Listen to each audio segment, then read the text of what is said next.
So in today's episode, we're going to go through some of the matches and the bullet points on Wrestle Dynasty. Like I said, I was going to do last week. We're going to be talking about certain matches that really I have to pinpoint and talk about. We're going to give you our reaction to Wrestle Dynasty. Also, we're going to be definitely talk about Raw's Netflix debut and the controversy that happened when Hulk Hogan went and did the his little promo and what happened after that. So we're going to be talking about that and much more on the Chokeslam Wrestling Report. Is the moment we've all been waiting for the thousands in attendance and the millions watching around the world. Ladies and gentlemen, let's get ready to rumble!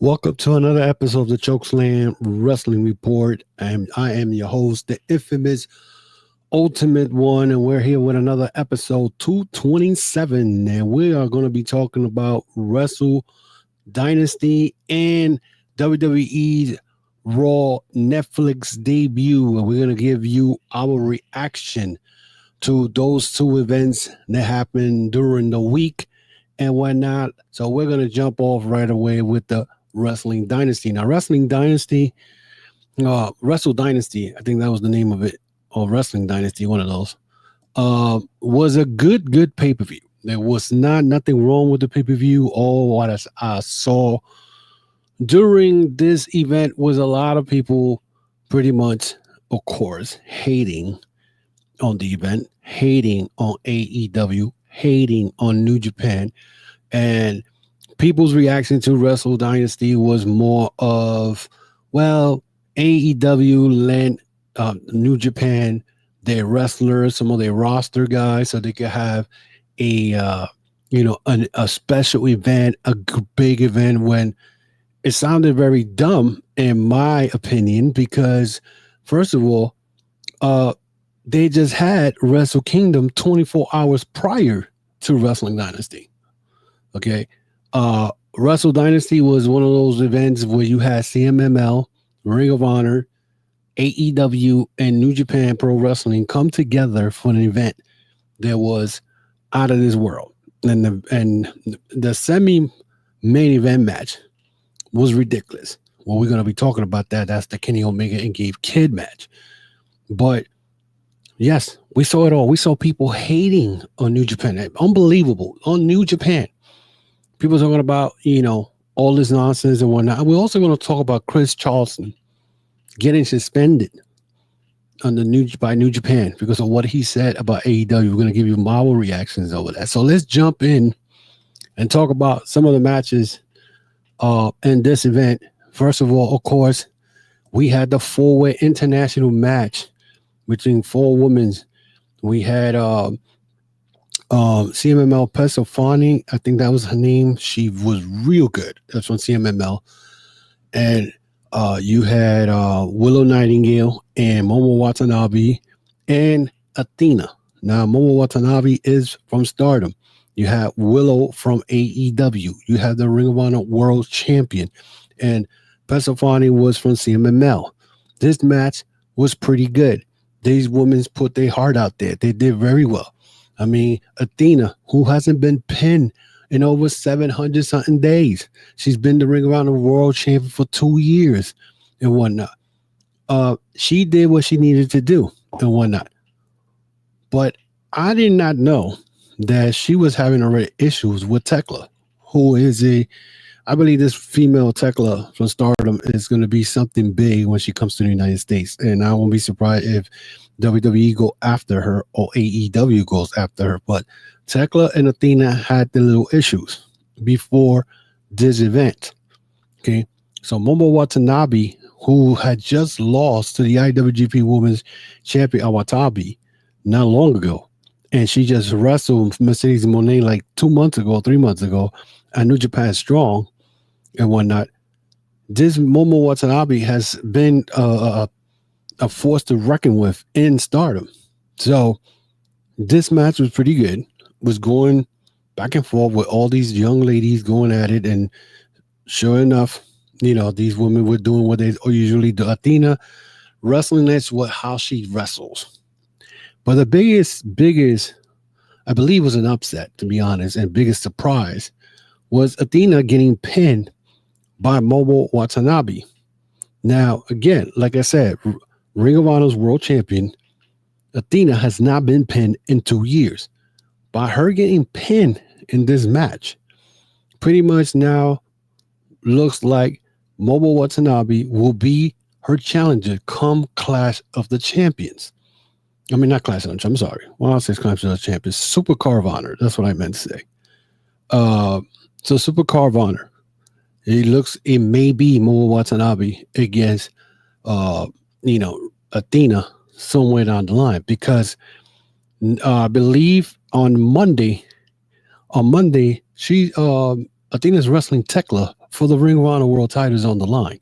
Now, the crazy part is it looks like Ring of Honor is now working with Stardom. Of course, AEW owns Ring of Honor, but this is a good way for Ring of Honor to kind of, bring in stars from Stardom. You have some of them. I mean, Mina has been in Ring of Honor and whatnot. And so this is a good sign for Ring of Honor. Now, again, Ring of Honor, I believe Ring of Honor will have a channel on TV, whatever. There won't be Honor Club, because I'm sure nobody watching Ring of Honor, no Honor Club.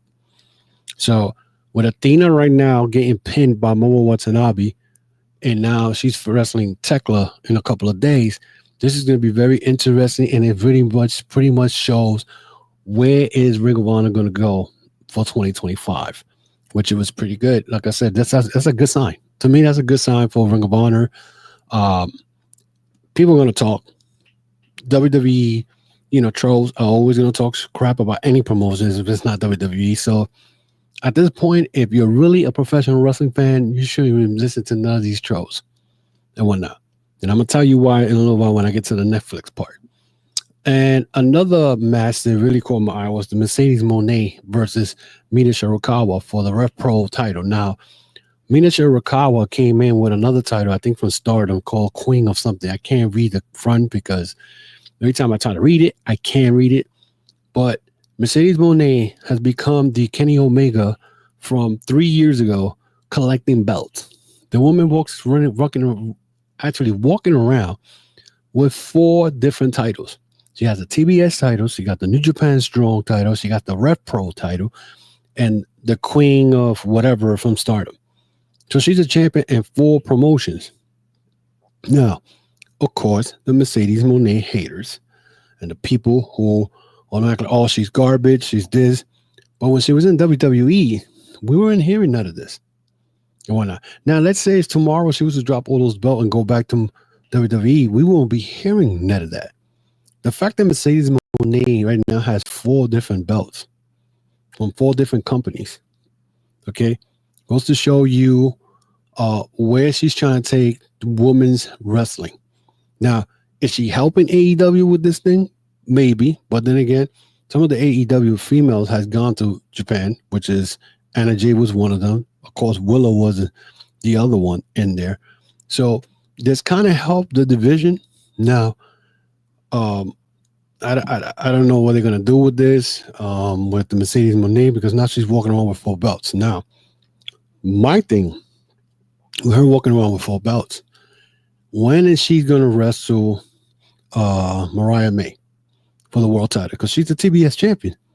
That should single her to put her up there, number 1 on top of behind Mariah May, as the woman Mariah May should be giving her a title shot. When is this going to happen? But we saw Toni Storm this week lose in AEW. I don't know why, and they're still dealing with that storyline where she didn't win and whatnot. But and they're gonna have a championship coming up. I think it's a gauntlet type for the females, and whoever wins it gets a shot at Mariah May. But it goes to show you that Mercedes Mone is being used to, push the division, but in a way, who is the real world champion? If you really think about it, because Mariah May is the world champion, but it looks like they pushing Mercedes Mone from here to the moon. See him walking around with 4 titles. So, something for you guys to check it out and whatnot. Then we had the epic war. We had Gabe Kidd versus Kenny Omega. Now, this match, you would think Gabe Kidd is the heel in New Japan. The fans were booing Kenny Omega. The people started cheering when Gabe Kidd came into the ring along with his Bullet Club War Dogs. He took off his sweatpants and he had the New Japan logo on one side with the Bullet Club logo on the other side. Pretty much, he came in as a young lion and whatnot. And people cheered for that. And the reason I think people were cheering for that was because Kenny Omega left back in 2019 or 2018 to create AEW. And it looks like because of that, there has been Chris Charlton was making it look like, in his commentary that, that Gabe Kidd was trying to save New Japan from AEW and whatnot. But I'm going to get to that again. So the Kenny Omega and Gabe Kidd, this was a war. I mean, it got to the point when you saw Gabe Kidd looked like he wanted to jump through Omega with a swanton, and he missed it, cracked his head open. Kenny Omega got busted open. These guys had their blood all over the place, and it was when I tell you, it was a crazy ass match where these guys going through tables, all kinds of stuff. You would think these guys was feuding for years, but they were feuding through Twitter, through words back and forth for months. Gabe Kidd calling out Kenny Omega, Gabe Kidd doing what he does best and whatnot. And after the match, we definitely saw Gabe Kidd gave it all. I mean, this guy, he gave Kenny Omega a double finger before he got V-trigger in the face and pinned. But Gabe Kidd showed that he's all about New Japan Pro Wrestling. He doesn't care about any other promotion. It shows you that these young lions and these young wrestlers who are right now in New Japan, that people talk about, the Okada left, Jay White left, Osprey left, that New Japan is dead. You still got these young wrestlers in there. They are willing to put their careers on the line and do what they do. And Gabe Kidd proved that. You know what I'm saying? In that awesome, awesome match between him and Omega. If you did not see this match, I would advise you to try to find it somewhere, somehow. Go to Fight TV and order the damn Wrestle Dynasty match, the card, because the card itself was pretty good. Now, I'm not going to go through the whole card because there was too many matches. There were 9 matches, but overall, the event was awesome. Takeshita, again, this time he pinned Tomohiro Ishii. He pins him, and the guy walked out of there that last weekend with 2 belts. His AEW International title and the New Japan Never Openweight title. So he left out of there with 2 belts. Now, for what I'm getting from this New Japan thing and AEW, I don't know if it's a storyline or not, but it seems there might be a storyline. There was going to be probably an AEW invasion or a New Japan invasion because the Chris Charlton thing. Now, Chris Charlton said something to the event of, that Okada, Jay White, and Osprey has not been pushed by AEW, Tony Khan, and whatnot. And they're not doing anything. They're not doing anything to push them. They're not doing anything to do anything crazy with them. Yada, yada, and whatever. Apparently, on Monday, there was a report that came in that Chris Charlton was suspended by New Japan Pro Wrestling because of the comments he made during his commentary on the match between Kenny Omega and Gabe Kidd. Now, I don't know if these are facts, but this came from 5 Foot Select. And usually 5 Foot Select are on point with theirs. So if he did get suspended because AEW's owner Tony Khan got butthurt, that is very childish. You know what I'm saying? I mean, what he said about Okada, Osprey, and Jay White is true. They're not being pushed like they were being pushed in New Japan. and whatnot. Jay White has gotten 2 title shots. He's been there for the last 2 years. Okada is the Continental champion, and Ospreay, he won title, whatever, but it looks now like he's going to be teaming up with Kenny Omega AEW to fight off the Don Callis family. That's what we saw Wednesday and whatnot. So I don't know if this is going to be a storyline. Is this going to lead to a storyline between AEW versus New Japan?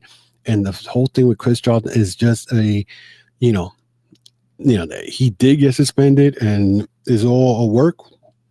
Who knows? At the end of the day, if it was because of Tony Khan needs to stop acting like a little bitch and like a little kid because somebody said something bad about his promotion. I mean, WWE haters and wrestlers talk crap about AEW, and you don't see him trying to get people suspended. It's just ridiculous. People were saying, "Oh, why would Chris Charlton, try to mess up a working relationship with New Japan?" Please stop. First of all, the man is the author of Lion's Pride, a book that I have that talks about New Japan, whatever. So to me, that's why I say, in a way, I feel that it's a work, and who knows? We'll see what happens in the next couple of weeks and whatnot. So let's jump now to this whole thing with the WWE Netflix Raw controversy. WWE had the Raw debut in Netflix this week, and it was supposed to be 3 hours, which it was 3 hours. 3 hours, 4 matches. Now, you would think that we were having a pay-per-view, right? Because usually pay-per-views are like 3 hours minus the pre-show. Usually you get 5 matches instead of 4. We had the first match at the end of the night was Roman Reigns versus Solo Sikoa for the Ulafala necklace and whatnot. And that didn't start till almost 8:30. So they had The Rock, Triple H, The Rock hugging Cody, and you figure like, wait a minute, and wasn't there supposed to be a storyline between these two and whatnot? Then we had who else showed up? The Undertaker showed up in the middle of after the match of Rhea Ripley winning the belt against Liv Morgan. Don't know why they did that. And came in with the badass gimmick. I'm saying to myself, what was that necessary? Was it that even necessary that you needed to have the badass Undertaker come out to do this, or ride around his bike around the whole ring to do this with Rhea Ripley? What was the purpose of that? Then we had the John Cena talking about he's going to be in the Rumble. Who did not know that? Who did not know that Cena is going to participate at the Rumble? Okay. And, this is nothing new. And most likely he'll probably either win the Rumble or Roman Reigns is going to win the Rumble, because now Roman Reigns has just inserted himself to the Rumble. But I see that The Rock is going to cost Roman Reigns the title some way or somehow. I mean, not the title, the Rumble to whatnot. And then they had again, who else? Then they had the best part, which wasn't the best part for WWE, was Hulk Hogan coming out to promote his Real American beer. And he got booed out the building. Now, Netflix or WWE was upset because Hulk Hogan got booed out of the building. And this is what I talk about when it comes to WWE fans, and WWE wants you to pretty much forget that Hulk Hogan at one point was banned from the Hall of Fame because of his bigot commentary he said about, his daughter going out with a black man, or, he used the N-word. People think because Hogan apologized, that does not make him a bigot. He is a bigot regardless. You could apologize all you want, but when you open your mouth and use the N-word and whatnot several times, and you are recorded, okay, that does not make, and you come and apologize, 2 years later, you think that people are going to forget? Plus, let's remember how he was campaigning with Trump, in which, I mean, to me, it doesn't matter. And he pretty much said that he wanted to body slam the vice president of the United States, Kamala Harris, and whatnot, who is half black, half Indian. Again, now think about it. Hogan probably been like that for years, because back in the days when he was wrestling, you could call a black man the N-word and you won't even know because it happened behind the scene. Okay. Chief J. Strongbow called Kamala the N-word, and when Hogan claims that, he protected him, no, you didn't. No, you didn't, because you used the word. You know what I'm saying? You used the word. And wrestling fans who know Hulk Hogan in his era, they talk about people who are upset about that are snowflakes. We're snowflakes because the man used the N-word. And so we're supposed to let that pass. We're supposed to let that, oh, it's all right. He apologized. No. And then there was reports this week that WWE wants to make Hulk Hogan a heel. No one wants to see Hulk Hogan on TV anymore. The man is a POS. Okay? He's a POS. So what? He was part of hey, I got to give him his prop. He was the man who blew up the wrestling business back in the 80s. He did it again in the late mid-90s. Yes, you did all that, but we all know what the real Hulk Hogan outside of wrestling is all about. Okay? Yet, people want to claim that we're snowflakes because we're not supposed to react to a man who used the N-word, and now WWE brings him back and go to sleep or go to bed with Hulk Hogan and his real American beard just to make dollars and cents. And yet, you WWE fans who think this is all right, you still support this shit. This is why society it is the way it is. You know what I'm saying? And then to top it off, people were talking about, oh, it was a good event, blah, blah. 3 hours for 4 matches? You kidding me? The Seth Rollins and the CM Punk, I think they messed that up. Because you should have held on to this match toward maybe the Rumble. You know what I'm saying? And then Triple H talking about, oh, this is just the top, the little cream on the top. It's still going to go on. So we're going to now carry this for another 2 or 3 months with CM Punk and Seth Rollins still feuding back and forth until they get into a cage, probably. The WrestleMania and whatnot. So it's just nonsense. And then the crazy part. There was word that Netflix does not pull out rating reports when it comes to shows or anything they do. And WWE decided that, oh, okay, they don't do that? Well, we're going to make it happen. So all of a sudden now we're talking about that Netflix announced that first there was I think a report, which I don't know if it was true or not, that 609,000 people saw Netflix. Now, I don't know if it was globally. It did not say globally. So most likely it was the United States. Right? Because not everybody has Netflix. Not everybody's going to pay for Netflix. Right? The only something Netflix came, and supposedly came from WWE, supposedly, that Monday's event was watched 4.09 million people globally watched WWE.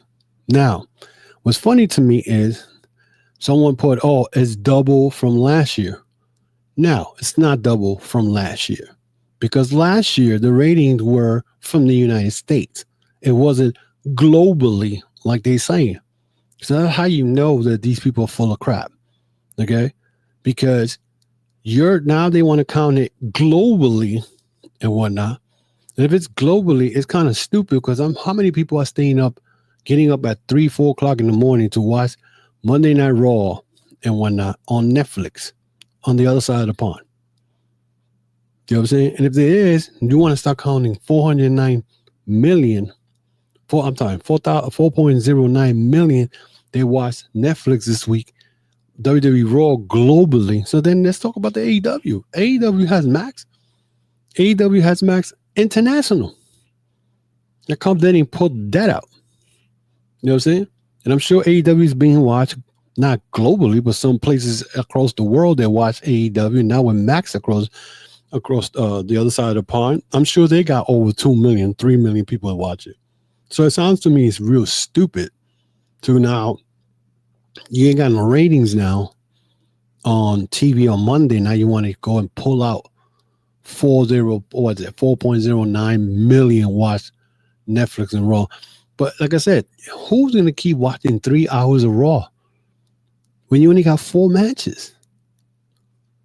The only match I watched, to be honest, and the rest I saw on YouTube on clips, was the Roman Reigns versus Solo Sikoa match.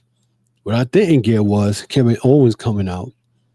And when then you saw Cody Rhodes coming out, so you had SmackDown and Raw individuals on a special for Netflix. So there you go. I'm telling you, it's just, you can't make this up. This is how bad the WWE tries so hard to, instead of, catering to the real fans, they try to cater to the casual fan with all this nostalgia bullshit we saw this past Monday. Okay, who cares? I don't care about John Cena. I'm done. Why would I want to see Undertaker come out with his bike? Why I want to see Hulk Hogan, who's a bigot? Now they're talking about in a couple of weeks they're going to bring in Goldberg. For what? So we're going to see Goldberg versus Gunther. This is the next thing we're going to watch. It's worthless. So again, no matter what channel they are, it's nothing changes. That's WWE for you. And I'm not saying they're bad because they're hot, they're cooking. Because SmackDown, how is it that SmackDown was better than Raw this week? SmackDown had a lot of stories going on. Now, I want to know what's going to happen to Solo Sikoa because I was waiting for Solo Sikoa to get kicked out of the bloodline and whatnot. So what we're having is, it looks like they're pushing Jacob Fatu to the moon and whatnot. So when are we going to see Hikuleo? It's going to be almost a year Hikuleo left New Japan Pro Wrestling. He still hasn't made his debut. Come on, guys. It's ridiculous. That is it for me today, guys. And that is for this episode. Let me know what you think about Wrestle Dynasty and whatnot. And how, if you got to see it, let me know what you think about the event, if the event was worth it and whatnot. I think it was a great pay-per-view, to be honest. New Japan and AEW did the best thing they could do, is put a show together. And this is the way it was back in 2015, 2016, when they used to have these Wrestle Kingdom shows and all that. It was the Ring of Honor. You had back then, you had the other Noah will come in, and you had all the other promotions will come and represent in New Japan Pro Wrestling. So now they're doing it again.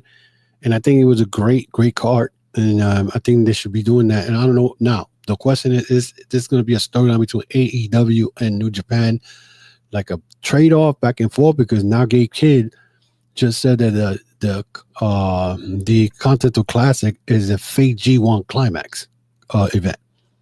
So I'm sure there's going to be some stuff that guys from New Japan is going to be calling out AEW wrestlers, and we'll see what happens with that. And let me know what you think about the WWE Netflix deal and the Raw thing. Are they still going to be doing this 3-hour stuff, or they're going to keep it at 2 hours? Because just because you give more hours of wrestling does not mean it's good quality. You know what I'm saying? Less hours, good quality. You know what I'm saying? So it's not the quantity, it's the quality. So we'll see what happens. So let me know, guys, what you think of this and whatnot. Follow me on Facebook, Instagram, and the X, definitely. And of course, follow me on my YouTube channel. Hit that notification bell.